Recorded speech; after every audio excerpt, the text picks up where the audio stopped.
Wanita ini pun ditumbalkan untuk melakukan ritual kuno demi memanggil dewa penjaga.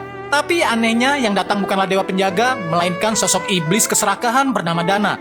Kisah ini bermula pada masa India kuno. Ketika itu perperangan dan kekacauan terjadi berkepanjangan demi memperoleh kekayaan duniawi. Demi melindungi harta mereka dari perampok, masyarakat mulai mengubur kekayaan mereka di dalam tanah. Namun tindakan tersebut tidak mampu menghentikan para perampok yang terus berusaha merampas harta mereka. Pada akhirnya masyarakat memilih jalan terakhir, yaitu dengan menggunakan ilmu kuno yang mengharuskan pengorbanan manusia. Lalu kita beranjak ke era di tahun 1990-an. Diperlihatkan sepasang suami istri bernama Soba dan Barats. Pada suatu malam, Soba terbangun dari tidurnya dan berjalan keluar kamar. Dia menemukan sekeping emas tergeletak di lantai. Saat mengikuti kepingan-kepingan emas tersebut, Soba melihat sosok seorang wanita yang duduk di atas tumpukan emas dalam jumlah yang sangat banyak. Namun peristiwa tersebut ternyata hanyalah mimpi. Mimpi itu rupanya sering dialami oleh Soba. Soba dan Barats meminta bantuan seorang pandit di sebuah kuil.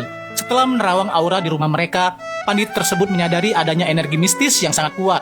Lalu untuk memastikan hal tersebut, sang pandit memutuskan untuk menginap semalam di rumah itu. Pada malam hari, ketika pandit tengah tertidur lelap, sosok wanita tersebut kembali menampakkan diri dan menyerangnya. Karena ketakutan, pandit itu segera melarikan diri dari rumah tersebut. Tidak lama setelah kejadian itu, Soba dan Barats ditemukan meninggal dunia secara menggenaskan. Di masa kini, cerita berlanjut pada sebuah konferensi paranormal. Seorang pembicara bernama Sarma menyampaikan bahwa manusia hidup berdampingan dengan makhluk tak kasat mata, yang kerap disebut sebagai hantu, setan, jin, dan sebutan lainnya. Sarma kemudian bertanya kepada para hadiri, siapa yang percaya akan keberadaan makhluk tersebut.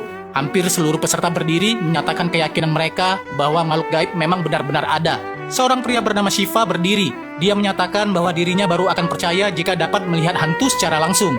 Shiva pun diminta untuk maju ke depan. Sarma kemudian meminta asistennya untuk membawakan peralatan pendeteksi makhluk gaib. Tanpa diduga, Shiva juga mengeluarkan peralatan serupa, melainkan untuk membuktikan bahwa hantu sebenarnya tidak ada. Sikap tersebut berakar dari pengalaman masa kecilnya. Saat itu dia dan temannya Tono sedang bersepeda melewati sebuah jalan sepi. Di tengah perjalanan, Tono meminta untuk berbalik arah karena mereka akan melewati sebuah pohon beringin yang dikenal angker. Namun Shiva yang sejak kecil tidak mempercayai keberadaan makhluk gaib memaksa untuk tetap melanjutkan perjalanan. Tidak lama kemudian, Tono tiba-tiba terjatuh tepat di dekat pohon beringin tersebut. Akibat kejadian itu, Tono pun meninggal dunia. Masyarakat setempat menganggap bahwa Tono meninggal dunia karena dihabisi oleh hantu dari pohon angker.